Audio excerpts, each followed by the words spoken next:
Stage 4 మోకాళ్ల అరుగుదలకి నొప్పి లేకుండా కీళ్ల మార్పిడి ఆపరేషన్ చేయబడును. Doctor Ramesh Gajula, endoscopic spine ortho surgeon and pain physician, Panacea spine pain ortho and sleep centre, Uppal, Hyderabad.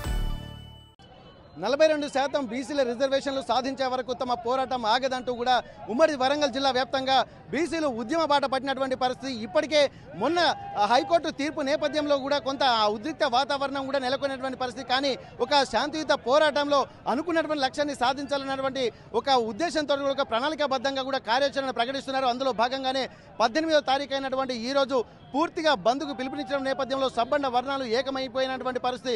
కొన్ని శక్తులు కూడా తమ రిజర్వేషన్లు అడ్డుకుంటున్నాయని చెప్పి బీసీలు కూడా చెప్తున్న నేపథ్యంలో మొత్తం జనగామ జిల్లా వ్యాప్తంగా కూడా మొత్తం బీసీలు కూడా అందరూ రోడ్లపైకి వచ్చి ఇక్కడ ఉన్నటువంటి ధర్నా నిరసన కార్యక్రమాలకు పిలుపునిచ్చారు. ఏదైతే బంద్ సంపూర్ణంగా ఉండాలన్నటువంటి ఉద్దేశంతో ఎక్కడా కూడా అవకాశం ఇవ్వకుండా తమ బంద్ను విజయవంతం చేస్తామని చెప్పి అంటున్నారు. ఇప్పటికే డిపోలకే పరిమితమైనటువంటి బస్సులు కూడా ఇక్కడ ప్రస్తుతానికి బయటికి రాకుండా పోయాయి. ఏదేమైనప్పటికీ కూడా ఇంత ఉద్రిక్త పరిస్థితులు తలెత్తకుండా కూడా తాము నిర్ణయం తీసుకుంటామని చెప్పి అంటున్నారు. ఈ నేపథ్యంలో ప్రస్తుతానికి బీసీల ఉద్యమానికి సంబంధించి కూడా మనం ప్రస్తుతానికి కల్నల్ భిక్షపతి గారు ఉన్నారు. సార్, ఇప్పటివరకు బీసీలో రిజర్వేషన్లు సాధించాలంటే అనేక అడ్డంకులు కూడా సృష్టిస్తున్నటువంటి కార్యక్రమాలు జరుగుతున్నాయి. దీన్ని ఎట్లా చూస్తున్నారు? బీసీల రిజర్వేషన్లు సాధించుకోవాలంటే ఏం చేయాలనుకుంటున్నారు? బీసీలు అంటే వీళ్ళకు భయం. ఏదో ఒకరోజు ఆ సమయం వస్తుంది అనుకున్నారు. ఆ సమయం రాకుండా వాళ్ళ తెలివి, వాళ్ళకున్న రాజకీయం, వాళ్ళకున్నటువంటి పోలీస్ బలం, వాళ్ళకున్నటువంటి న్యాయమూర్తుల బలం వాళ్ళు ఉపయోగించి బీసీలను మోసం చేయడం జరిగింది. కానీ ఎటువంటి తరుణం వచ్చిందంటే ఒక టర్నింగ్ పాయింట్ వచ్చింది. ఈ టర్నింగ్ పాయింట్లో బీసీలు అందరూ చదువుకున్న వాళ్ళు అయిపోయారు. సో వాళ్ళు చేసేటువంటి తప్పు ఇది ఎటువంటి న్యాయానికి ఒక రాజ్యాంగ బంధం లేకుండా ఏదో అట్లా చేసేసి నేను చేసినని మోసం చేయకపోతే అది అర్థమైపోయింది. దానికి ఒక ఆమోదం లేకుండా. సో నేను చెప్పబోయేది ఏంటంటే ఇంతవరకు జరిగిన మోసం ఇక జరగదు, ఇంతవరకు జరిగిన అన్యాయం ఇక జరగదు. ఇక రాజకీయంలో మేమెంతో మాకంతో వచ్చేటువంటి సమయం వచ్చింది కనుక ప్రతి ఒక్క బహుజనుడు వాళ్ళు ఎక్కడ ఎవరికి సేవ చేయకుండా ఎన్ని రాళ్ళు ఎన్నో ఎవరి జెండా మోసినటువంటి బహుజనుడు దయచేసి మీరు ఎవరి జెండాలు మోయకండి, ఎవరికి ఉచిత సేవ చేయకండి, ఎవరికి బానిస కాకండి. నీ జెండా, నీ యొక్క ఆశయం, నువ్వు బహుజనుడివి కనుక మనం బహుజనం కంప్లీట్ సంపూర్ణంగా మనం ఇచ్చే దశలో ఉండగా తీసుకున్న దశలకు పోవద్దు. జై బహుజన. చెప్పండి, ఇంత ఉద్రిక్త వాతావరణం కూడా దళితటువంటి అవకాశం కనిపిస్తుంది. ఎట్లా ఉంది బీసీల బంద్? ఎట్లా అనిపిస్తుంది? బీసీలతో విజయవంతమైందండి. ఈరోజు ముఖ్యంగా ఏంటంటే ఎంఆర్పీఎస్ వాళ్ళు మాకు చాలా మద్దతు ఇచ్చారు. వాళ్ళు ఎంఆర్పీఎస్ వాళ్ళు రాష్ట్రానికి కోసం త్యాగం చేసారు. ఈరోజు మా బీసీల కోసం త్యాగం చేసిన వాళ్ళకి ప్రత్యేక ధన్యవాదాలు చెప్తున్నాం మందకృష్ణ మాధవ్ గారికి. అలాగే ఈ రోజు బీసీలకు అందరూ జై బీసీ అంటున్నారు. ఆ రోజు జై తెలంగాణ ఆ రోజు అన్నారు. అది ఎవరికి నిన్నపోతుంది? అసలైన మంత్రం వీళ్ళకి ఏంటంటే కోట్ల చుట్టూ చూస్తున్నారు. కోట్ల చుట్టూ పోవడం కాదు, గవర్నర్ ఆమోద ముద్ర పడాలి. దీని తర్వాత పార్లమెంట్లో బిల్లు పాస్ కావాలి. పార్లమెంట్లో బిల్లు పాస్ అయిన తర్వాత రాష్ట్రపతి ఆమోద ముద్ర సరిపోతుంది. దీనికోసం మాకు బీసీలకు గొడవ పెట్టి పంచాయతీ పెట్టి ఆగమాగం చేసే ఎవరు? మెయిన్ ఇంపార్టెంట్ అంటే పార్లమెంట్లో ఆనాడు జై తెలంగాణ అన్నప్పుడు పార్లమెంట్లో బిల్లు పాస్ అందరు జై తెలంగాణ అన్నారు. ఇక్కడ అందరు బీసీ అంటున్నారు. కాదు, అది కాదు పద్ధతి. పార్లమెంట్లో పార్లమెంట్ ఏర్పాటు చేసి ఎంబడి బీసీల కోసం న్యాయం చేయాలని మేము కోరాలి. అదే ఈరోజు మొత్తం విజయవంతమైనందుకు చాలా ఎంఆర్పీసీ వారికి, బీసీ నాయకులు అందరికీ పేరు అన్ని రాజకీయ నాయకులు కూడా మేము. శ్రీనివాస్ గారు, మీరు చెప్పండి. ఈరోజు న్యాయంగా ధర్మంగా 60% ఉన్నటువంటి బీసీలకు 42% రిజర్వేషన్ ఇవ్వాలనే ప్రక్రియ అది 100% ధర్మమైంది. దాని విషయంలో మరి ఈనాడు రాష్ట్ర ప్రభుత్వం చేసినటువంటి ఏదైతే చట్టం ఉందో, ఏదైతే గెజెట్ తెచ్చి కేంద్ర ప్రభుత్వానికి పంపించిన తర్వాత ఆ బాలు సుప్రీంకోర్టు నుంచి వెళ్ళి మళ్ళీ హైకోర్టుకు రావడం, హైకోర్టు నుంచి వెళ్ళి సుప్రీంకోర్టు, ఇదంతా ఒక సత్సారము. ఇదంతా కాదు. 100% రాజ్యాంగంలో 50% రిజర్వేషన్లు దాటొద్దని చట్టం ఉన్నదన్న సంగతి అందరికీ తెలిసిన విషయమే. మరి ఎంతమంది బీసీలకు ఈ జ్ఞానం లేదనుకుంటున్నారా ఈ పాలకులు? వాడు ఎవడన్నా కానీ 9th షెడ్యూల్లో ఖచ్చితంగా ఈ పెట్టాల్సిందే. పార్లమెంట్లో బిల్లు పెట్టి, రాజ్యసభలో బిల్లు పెట్టి దీనికి ఖచ్చితంగా రాజ్యాంగ సవరణ చేస్తే తప్ప 42% రిజర్వేషన్ జరగదు. ఎందుకంటే ఆల్రెడీ ఎస్సీ ఎస్టీలకు రిజర్వేషన్ ఉన్నది కాబట్టి దానికి మినహాయింపు చేసే అవకాశం లేనందున వెంటనే పార్లమెంట్ భారతీయ జనతా పార్టీ కేంద్రంలో ప్రభుత్వంలో ఉంది. నరేంద్ర మోడీకి బీసీల పట్ల ఏమాత్రం చిత్తశుద్ధి ఉన్నా వెంటనే బిల్లు పెట్టాలి, పాస్ చేయాలి, కేంద్రంలో బిల్లు చేస్తే తప్ప వేరే మార్గంలో. అప్పటి వరకు 100% మేము బీసీల పక్షాన పోరాటం చేస్తాం. అంతిమ లక్ష్యం ముద్దానేంత వరకు ఎన్ని అరెస్టులకైనా, ఎన్నిసార్లు జైలుకి పోవడానికైనా, అనేక మంది అమరవీరుల రక్తంతో ఎంతో పునీతమైనటువంటి ఉద్యమాల గడ్డ జనగామ జిల్లా. ఇక్కడి నుంచే తెలంగాణ రాష్ట్రానికి ఊతమిచ్చినాము, ఉద్యమానికి ఊపిరి పోసినాము. ఇక్కడి నుంచే జనగామ జిల్లా ఉద్యమానికి ఊపిరి పోసినాము. ఇక్కడి నుంచే ఉద్యమాన్ని ఉధృతం చేసినాము. ఇక్కడి నుంచే బీసీ బిడ్డల కోసం మేము ఉద్యమం చేస్తాము. ఖచ్చితంగా వాళ్ళ న్యాయమైన పోరాటం అంతిమ లక్ష్యం ముద్దానేది వరకు తోడుంటామని చెప్పేసి ఈ సందర్భంగా తెలియజేస్తా ఉన్నాం. అయితే తెలంగాణ ఒక సాధన ఉద్యమంలో వరంగల్ జిల్లా పాత్ర ఎంత ఉందో అందులో జనగామది కూడా చాలా కీలక పాత్ర ఉందని చెప్పి అంటున్నారు. చాలా వరకు ఇక్కడ ఉన్నటువంటి నేపథ్యంలో ఎంఆర్పీఎస్ నాయకులు కూడా ముందు నుండి కూడా ఇక్కడ బంద్కు పిలుపునిస్తున్నటువంటి నేపథ్యంలో అన్ని పార్టీలు కూడా సబ్బండ వర్గాలు కూడా పార్టిసిపేట్ చేస్తున్నాయి. ఎట్లా ఉంది అంటే ఎస్సీ ఉద్యమానికి సంబంధించి కూడా మందకృష్ణ మాది గారు కూడా అనుకున్న సాధించి ఒక చరిత్ర సృష్టించినటువంటి పరిస్థితి. మేమెంతో మాకంతా అన్నటువంటి బీసీల న్యాయపరమైనటువంటి పోరాటానికి కూడా మందకృష్ణ మాది గారు కూడా మద్దతు పలికినటువంటి నేపథ్యంలో మీకు ఎట్లా అనిపిస్తుంది? ఈ ఉద్యమాన్ని ఎట్లా చూస్తున్నారు? ఈరోజు జనగామ జిల్లా కేంద్రంలో జరుగుతున్న బంద్లో భాగంగా బీసీలకు న్యాయమైన వాటా రావడం కోసం 70% ఉన్న బీసీలు 42% రిజర్వేషన్ అమలు చేయడానికి ఈ ప్రభుత్వాలకు ఎందుకు నిద్రపట్టడం లేదో సమాధానం చెప్పాల్సిన బాధ్యత కేంద్ర ప్రభుత్వం రాష్ట్ర ప్రభుత్వాల మీద ఉందని చెప్పేసి గుర్తు చేస్తున్నాం. ఎందుకంటే వాళ్ళ వాటా వాళ్ళకి దక్కకుండా, వాళ్ళకు రావాల్సిన రిజర్వేషన్ అమలు చేయకుండా కావాలని చెప్పేసి మోసం చేస్తున్నారు. కాబట్టి ఖచ్చితంగా దీని మీద ఇంకా పెద్ద ఎత్తున ఉద్యమాలు చేయడానికైనా మందకృష్ణ మాది గారు ముందు వరుసలో ఉంటారని చెప్పేసి తెలియజేస్తున్నాం. తెలంగాణ ఉద్యమంలో కూడా బీఆర్ఎస్ కూడా ఇక్కడ ఎంతో క్రియాశీలక పాత్ర, అందులో సబ్బండ వర్గాలు కూడా పార్టిసిపేట్ చేసినటువంటి నేపథ్యం. తెలంగాణ ఉద్యమమే స్ఫూర్తిగా బీసీలు ముందుకెళ్తున్నటువంటి పరిస్థితి. ఇప్పుడు బీఆర్ఎస్ నాయకులు కూడా మనతో ఉన్నారు. ఒకసారి ఎట్లాంటి పరిస్థితులతోటి మళ్ళీ బీసీల 42% రిజర్వేషన్ సాధించుకునేటువంటి అవకాశం ఉంటుంది? అసలు ఎన్నో సమస్యలు కూడా వస్తున్నటువంటి నేపథ్యంలో సమస్యల సాధనకు తెలంగాణ ప్రజా ఉద్యమాలు కూడా ఇక్కడ కొనసాగుతూనే ఉంటాయని చెప్పి చెప్తూనే ఉన్నారు. 42% రిజర్వేషన్లపై ఎట్లాంటి వాతావరణం నెలకొంటుంది? బీఆర్ఎస్ పార్టీ నుంచి ఎట్లాంటి ఆలోచనలు ఉన్నాయి?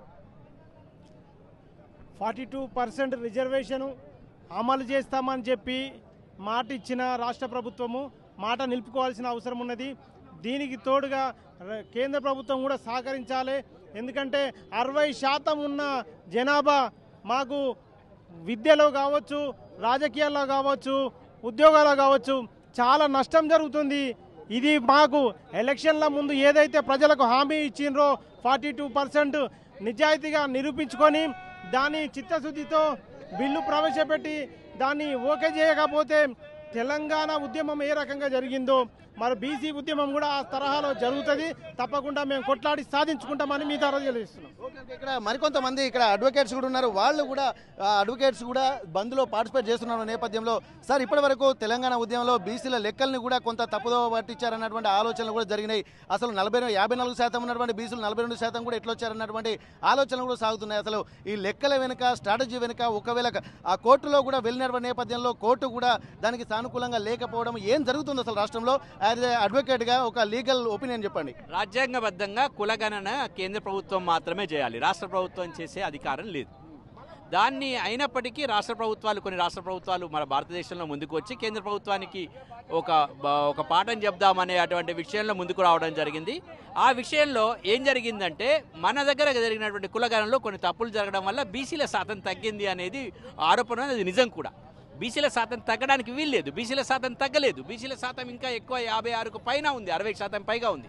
మరి 42% రిజర్వేషన్ అంటే చాలా తక్కువ రిజర్వేషన్. ఇంకా బీసీల యొక్క కులగణన రేపు కేంద్ర ప్రభుత్వం చేస్తున్నప్పుడు మనకు కులగణనలో ఖచ్చితంగా బీసీల యొక్క శాతం పెరిగే అవకాశం ఉంది.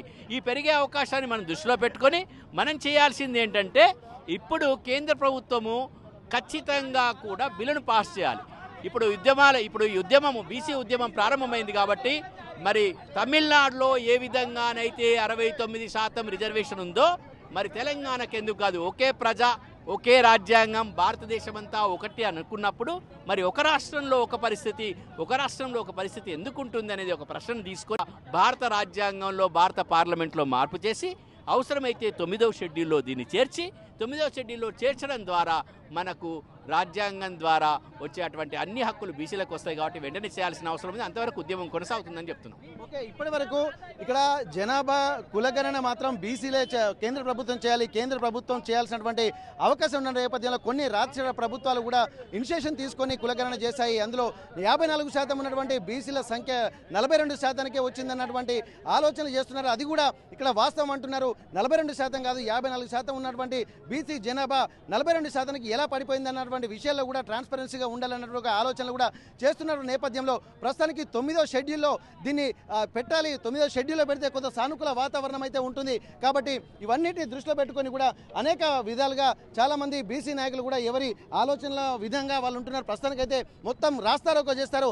జనగామ చౌరస్తాలో కూడా అంటే బైఠాయించి కూడా నిరసన వ్యక్తం చేస్తున్న నేపథ్యంలో ప్రస్తుతానికైతే ఇక్కడ చాలామంది బీసీ నాయకులు అంటున్నారు. ఒక్కసారి మాట్లాడదాం అన్న. ఇప్పటి వరకు ఈ తెలంగాణ ఉద్యమానికి ఒక స్ఫూర్తిగా వెళ్తున్నటువంటి నేపథ్యము అయినప్పటికీ కూడా బీసీలకు అంటే తెలంగాణ ఉద్యమమే అన్ని వర్గాల డెవలప్మెంట్ కోసం అని చెప్పి అంటున్నారు. ఇక్కడ తెలంగాణకు వచ్చేసరికి కూడా బీసీల సంఖ్య మీద కూడా అనేక అనుమానాలు కూడా వ్యక్తం అవుతున్నాయి. ఇప్పుడు రిజర్వేషన్లపై కూడా ఇంత ఎందుకు తాత్సారం చేస్తున్నాడు, ప్రభుత్వాలు ఎందుకు స్పందించడం అనుకుంటున్నారు?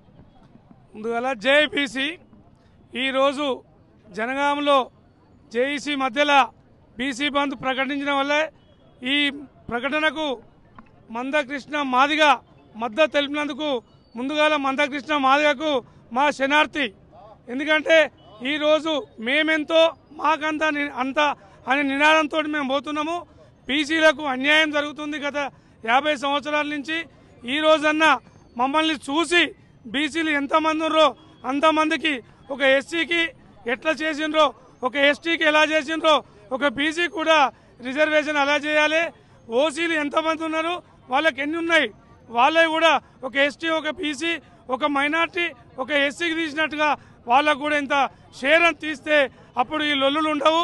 మా పర్సంటేజీ మాకు వస్తుంది, మేమెంతో మాకు అంత అనేది.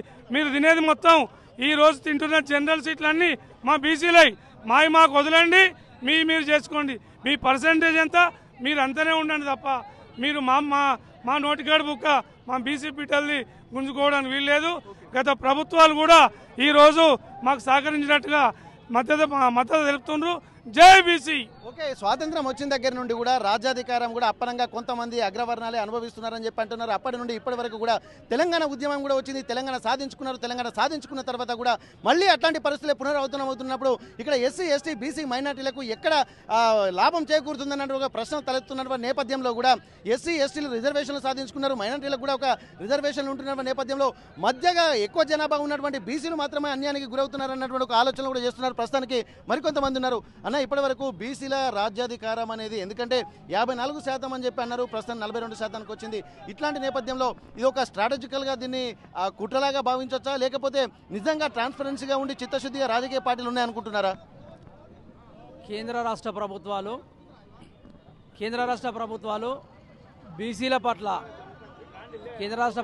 బీసీల పట్ల సమతి తల్లి ప్రేమ చూపిస్తానని సందర్భంగా తెలియజేస్తున్నాను.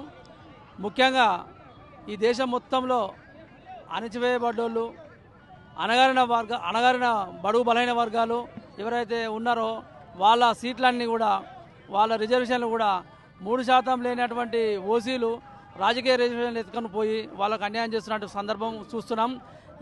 ఇప్పుడైతే బీసీల రిజర్వేషన్ ఎవరైతే రిట్ పిటిషన్ వేసి హైకోర్టులో ఎవరైతే స్టే తీసుకొచ్చిన సామాజిక వర్గం ఏదైతే ఉందో ఆ సామాజిక వర్గాన్ని కూడా ఎవరైతే రిజర్వేషన్లు మాకు తక్కువైతే అనుకున్నారో మీ శాతం ఎంతో చెప్పండి, మీ జనాభా ఎంతో చెప్పండి, మీరు ఎంత ఉన్నారో మొత్తంలో 100లో ఎంత శాతం ఉన్నారో చెప్పండి. ఆ శాతం ప్రకారం మీరు రిజర్వేషన్ తీసుకోవాలి. ఎస్సీ, ఎస్టీ, బీసీలకు ఎట్లయితే కావాలో మీకు కూడా అదే రిజర్వేషన్ ప్రకటించాల్సిన అవసరం ఏర్పడుతుంది. రానున్న కాలంలో ఎవరైతే ఈ జాగృతి నుంచి వెళ్ళి ఎవరైతే రెడ్డి జాగృతి నుంచి ఎవరైతే పెట్టి స్టే తెచ్చిలో వాళ్ళు బీసీలు ఏకమయ్యి, ఎస్సీలు ఏకమయ్యి, ఎస్టీలు ఏకమయ్యి బీసీలకు అన్యాయం చేస్తున్నటువంటి వారు ఎక్కడ నిలబడ్డా ఒక ఓటు ద్వారా, అంబేద్కర్ గారు ఇచ్చినటువంటి ఒక ఓటు ద్వారా మాత్రమే సాధ్యమవుతుంది. కాబట్టి ఆ ఓటు ద్వారా వాళ్ళను ఓడగొట్టడానికి తెలంగాణలో ఎస్సీ, ఎస్టీ, బీసీలు అంతా కూడా కోర్టులో స్టే తెచ్చిన వాళ్ళను ఓడగొట్టడానికి సిద్ధంగా ఉన్నారని కూడా ఈ సందర్భంగా తెలియజేస్తున్నాను. ఓకే, ఇక్కడ ప్రస్తుతానికైతే అనేక పార్టీలు, అదే కాంగ్రెస్ పార్టీ కానీ మిగిలిన అన్ని రాజకీయ పార్టీలు కూడా ఉంటున్న నేపథ్యంలో ప్రస్తుతానికైతే చాలా మంది కూడా ఇక్కడ తమ నిరసన వ్యక్తం చేస్తున్నారు. ఏది రిజర్వేషన్ సాధించుకునేంత వరకు వెనక్కి వెళ్ళలేదన్నటువంటి ఒక ఆలోచన చేస్తున్న నేపథ్యంలో బీసీ నాయకులు ఉన్నారు. అసలు ఇప్పటి వరకు ప్రభుత్వాలు చెప్తున్నాయి ఇక్కడ ఒక ట్రాన్స్పరెన్సీ ఉండాలని చెప్పి అంటున్నాయి. కానీ ఇక్కడ కేంద్ర ప్రభుత్వం కాంగ్రెస్ పార్టీ రాహుల్ గాంధీ చెప్పారు, తర్వాత రాష్ట్ర ప్రభుత్వం కూడా ఇంప్లిమెంట్ చేస్తామని చెప్పి అంటున్నారు. ఆచరణకు వచ్చేసరికి మాత్రం శూన్యంగా మిగులుతుంది. దీన్ని ఎట్లా చూస్తున్నారు మీరు?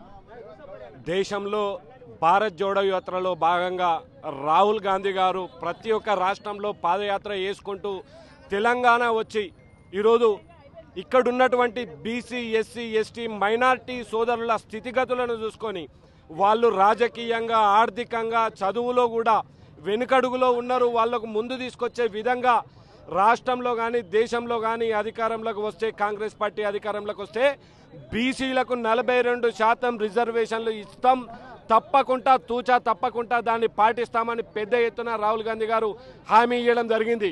దానిలో భాగంగా తెలంగాణ రాష్ట్రంలో కాంగ్రెస్ పార్టీ అధికారంలోకి వచ్చిన వెంటనే 42% బీసీలకు రిజర్వేషన్ ప్రకటించాలని మంచి ఉద్దేశంతో అసెంబ్లీలో తీర్మానం చేసి గవర్నర్కు నివేదిక పంపించడం జరిగింది. దానిలో భాగంగా గవర్నర్ గారు నివేదికను రాష్ట్రపతికి పంపించడం జరిగింది. మేము కేంద్ర ప్రభుత్వాన్ని ఒకటే డిమాండ్ చేస్తూ ఉన్నాం, రాష్ట్రంలో కానీ దేశంలో కానీ బీసీ ఎస్సీ ఎస్టీ మైనార్టీ సోదరుల స్థితిగతులను ఒకసారి అవగాహన తెచ్చుకోండి. ఈరోజు తెలంగాణ రాష్ట్రం ప్రభుత్వం చిత్తశుద్ధిని ఈరోజు ఎవరు శంకించాల్సిన అవసరం లేదు. దానిలో భాగంగా కాంగ్రెస్ పార్టీ పిలుపు మేరకు ఈరోజు కాంగ్రెస్ పార్టీ శ్రేణులు కూడా పెద్ద ఎత్తున ఈ బంద్లో పాల్గొనడం జరుగుతుంది. ఓకే, ప్రస్తుతానికైతే అనుకున్నటువంటి చిత్తశుద్ధి తమకు ఉంది, కానీ కొన్ని శక్తుల వల్లనే ఇక్కడ ఇబ్బందికర పరిస్థితులు ఉన్నాయని చెప్పి అంటున్నారు. మరికొంతమందితో మాట్లాడదాం. ఇక్కడ జనగామ జిల్లా మార్కెట్ కమిటీ చైర్మన్ గారు మనతో ఉన్నారు, బనక శివరాజు గారు. ఇప్పటి వరకు ప్రతిసారి కూడా ఇక్కడ బీసీలు మోసపోతున్నారు, అందరి మాటలు నమ్ముతున్నారు. దశాబ్ద కాలంగా ఇట్లనే జరుగుతుంది. ఎస్సీలు రిజర్వేషన్లు సాధించుకున్నారు, ఎస్టీలు రిజర్వేషన్లు సాధించుకున్నారు. బీసీలకు వచ్చేసరికి కూడా అనేక ఇబ్బందులు తలెత్తున్నాయని చెప్పిన ఒక ఆందోళన మాత్రం వ్యక్తమవుతుంది. మరి బీసీల పరిస్థితి ఎట్లా ఉన్నది అనుకుంటున్నారు, ఏం చేద్దాం అనుకుంటున్నారు? ఏదైతే రాహుల్ గాంధీ గారు భారత్ జోడో యాత్రలో బీసీలు జనాభా పరంగా ఎక్కువ ఉన్నారు, వారికి 42% రిజర్వేషన్ కల్పించాలనే ఉద్దేశంతో బీసీ రిజర్వేషన్ అమలు చేయాలనే ఉద్దేశంతో కాంగ్రెస్ ప్రభుత్వం కట్టుబడి ఉందో, తెలంగాణ రాష్ట్రంలో గౌరవ ముఖ్యమంత్రి గారు కూడా మంత్రులందరూ కలిసి ఏకాభిప్రాయంతో 42% రిజర్వేషన్ అమలు చేయడం జరిగింది. గవర్నర్కు పంపడం కూడా జరిగింది. కానీ బీసీ అంటున్న నరేంద్ర మోడీ గారు ఏదైతే రాజ్యసభలో కానీ లోకసభలో ఎందుకు అమలు చేయట్లేదని చెప్పేసి సందర్భంగా మేము కాంగ్రెస్ పార్టీ తరఫున హెచ్చరిస్తున్నాం. ఈరోజు గౌరవ జిల్లా కాంగ్రెస్ పార్టీ అధ్యక్షుడు కొమ్మూరు ప్రతాప్ రెడ్డి గారి ఆదేశాల మేరకు కాంగ్రెస్ పార్టీ అందరు కలిసి బీసీ జేఏసీ తరఫున అందరికి సంపూర్ణ మద్దతు తెలపడం జరిగింది. జనగామలో బీసీల ఐక్యత కోసం అందరం మద్దతు తెలిపి ఈరోజు తెలంగాణ బంద్ జయప్రదం చేయడం జరుగుతుంది. ఈ బంద్లో పాల్గొన్న ప్రతి ఒక్కరికి పేరు పేరున ప్రత్యేక ధన్యవాదాలు తెలియజేస్తున్నాం. ఓకే, ప్రస్తుతానికైతే ఇక్కడ బీసీలు కూడా ఎంతో ఇబ్బందికర వాతావరణం నుంచి బయటపడాలంటే అనుకున్న లక్ష్యాలను కూడా సాధించాలని చెప్పి అంటున్నారు. జనగామ జిల్లా కేంద్రంలో కూడా ఎంతో పట్టుదలతో కూడా బీసీలు సాధించే వరకు పోరాటం ఆగదన్నటువంటి ఒక ఆందోళన కూడా వ్యక్తమవుతున్నటువంటి పరిస్థితి. ప్రస్తుతానికి ఎట్లా ఉంది పరిస్థితి? ఈరోజు మేము కోరుకునేది ఒకటే, ఓట్లు మాయి ఉత్తు చేసేదారు. మేము బీసీలకు 60% ఉన్న బీసీలు 42% రిజర్వేషన్ ఎందుకు కల్పించడం లేదు? గవర్నమెంట్లు ప్రభుత్వాలు ఎందుకు, రాష్ట్ర ప్రభుత్వం కేంద్ర ప్రభుత్వాలు ఎందుకు కల్పించడం లేదు? దీన్ని మేము సీరియస్గా తీసుకుంటున్నాం. ఈ ఉద్యమం ఇక్కడ నుంచి జనగామ గడ్డ నుంచి స్టార్ట్ చేస్తున్నాం. రానున్న రోజుల్లో ఇది ఒక అగ్నిగుండం చేస్తాం. మిలియన్ మార్చ్ తరాలో ఈ ఉద్యమాన్ని ముందుకు తీసుకెళ్తామని మేము జేఏసీ నుంచి పిలుపునిస్తున్నాం. జై బీసీ. తెలంగాణ ఉద్యమంలో కూడా ఇక్కడే జనగామ జిల్లా కేంద్రాల్లోనే ఒక ఉద్రిక్తమైనటువంటి వాతావరణం కూడా నెలకొంది. మిలియన్ మార్చ్ ఏ విధంగా జరిగిందో జనగామ జిల్లా కేంద్రంలో కూడా మిలిటరీ ఫోర్స్ అంతా వచ్చినప్పటికీ కూడా జనగామ జిల్లా ప్రజల్ని కూడా నిలువరించలేనటువంటి ఒక పరిస్థితి గతంలో జరిగింది. గుండం చేస్తామన్నటువంటి ఒక వినోదాలు కూడా చేస్తున్నటువంటి పరిస్థితి ప్రస్తుతానికి ఎట్లుంది బ్రదర్? తెలంగాణ బంద్ను ఈరోజు ఈ బంద్ ఉద్దేశం ఏంటంటే, మరి బీసీలకు రావాల్సిన రిజర్వేషన్ల విషయంలో అసెంబ్లీలో అన్ని పార్టీలు తీర్మానం చేసినట్టుగానే పార్లమెంట్ లో కూడా అన్ని రాజకీయ పార్టీలు ఏకమై పార్లమెంట్ లో బిల్లు పెట్టి ఖచ్చితంగా బీసీలకు రిజర్వేషన్ అమలు చేయాలి. లేని పక్షంలో రాష్ట్రంలో ఉన్నటువంటి బీసీలంతా ఏకమై గతంలో మిలియన్ మార్చ్ లాగా తెలంగాణ ఉద్యమం లాగా ఉధృతమైన ఉద్యమాన్ని బీసీ నాయకులంతా బీసీ ప్రజలంతా రోడ్లపైకి వచ్చి రాష్ట్రాన్ని తమ్మింపజేయాల్సి ఉంటది. కాబట్టి అన్ని రాజకీయ పార్టీలు అసెంబ్లీలో ఏకగ్రీవ తీర్మానం చేసి పార్లమెంటుకు పంపించిన బిల్లును ఖచ్చితంగా అన్ని రాజకీయ పార్టీలు పార్లమెంటులో బిల్లు ఆమోదం పొందే వరకు పార్లమెంట్ లో అన్ని రాజకీయ పార్టీల నాయకులు నిరాహార దీక్ష చేయాలి. పార్లమెంటు ముందు నిరాహార దీక్ష చేసి బిల్లు ఆమోదం పొందేలా చేయాలని ఇప్పుడు మామూలుగా ఉన్నటువంటి ఉద్యమం రేపు రాబోయే రోజుల్లో మరింత ఉధృతంగా వెళ్ళేటువంటి అవకాశం ఉందని చెప్పి అంటున్నారు. ప్రస్తుతానికైతే ఏదేమైనప్పటికీ కూడా రాష్ట్రంలో కూడా చేస్తున్నటువంటి పరిస్థితి, వచ్చేటువంటి వాహనాలను కూడా ఇక్కడ నిలువరించేటువంటి పరిస్థితి. ప్రస్తుతానికైతే ఆ పోలీసులు కూడా పూర్తి స్థాయిలో ఇక్కడ బంద్ ఈ ఉద్రిక్త పరిస్థితులు తలెత్తకుండా కూడా ఇక్కడ కొన్ని చర్యలు కూడా తీసుకుంటున్నటువంటి పరిస్థితి. ఏదేమైనప్పటికీ కూడా ఇంతటి ఉద్యమాన్ని కూడా ఉధృతం చేయడానికి కూడా రాబోయే రోజుల్లో మేము ఉద్యుక్తులం అవుతున్నామని చెప్పంటున్నారు. ఒక్కొక్క సంఘటనను ఒక్కొక్క విధంగా చెప్తున్నటువంటి నేపథ్యంలో ఇక్కడ బైక్ ర్యాలీలు, అలాగే పాదయాత్రలు, అలాగే ప్రతి వంట వార్పు కార్యక్రమాలకు కూడా 1 by 1 శ్రీకారం చేస్తూ ప్రస్తుతానికైతే ఇక్కడ ఉన్నటువంటి వాతావరణం అయితే మనకు కనిపిస్తుంది. ఈ ఉద్యమంలో ప్రతి ఒక్క బీసీ నాయకుడు కూడా మళ్ళీ ఒక చైతన్యవంతమైనటువంటి వ్యక్తిలాగా, మరో శక్తిలాగా తయారవుతున్నారు. ఇప్పటి వరకు బీసీలు కూడా గతంలో చదువుకున్నటువంటి వాళ్ళ సంఖ్య తక్కువ ఉంది, కానీ బీసీలందరూ కూడా చదువుకున్నారు కాబట్టి రాజ్యాధికారం సాధించేంత వరకు కూడా ఇక తమను మోసం చేయడం ఎవరి తరం కాదన్నటువంటి ఒక ఆలోచనలు, ఆవేదన, ఆందోళన బీసీలు వ్యక్తం చేస్తున్నటువంటి పరిస్థితి ఉమ్మడి వరంగల్ జిల్లా వ్యాప్తంగా కూడా ఇట్లాంటి పరిస్థితి నెలకొంది. జనగామ జిల్లా కేంద్రం నుండి కెమెరా పర్సన్ వంశీతో వెంకటరత్నం, RTV వరంగల్. తెలుగులో ఫాస్టెస్ట్ న్యూస్ ఇప్పుడు కొత్త అవతారంలో 5 సెకండ్లోనే పూర్తి వార్తా సమాచారం మీ చేతిలో. సోషల్ మీడియా ట్రెండ్స్ మీ కళ్ళ ముందుకే live TV and voice search ఆప్షన్స్తో ఇప్పుడే డౌన్లోడ్ చేయండి. యాప్ లింక్ డిస్క్రిప్షన్లో ఉంది.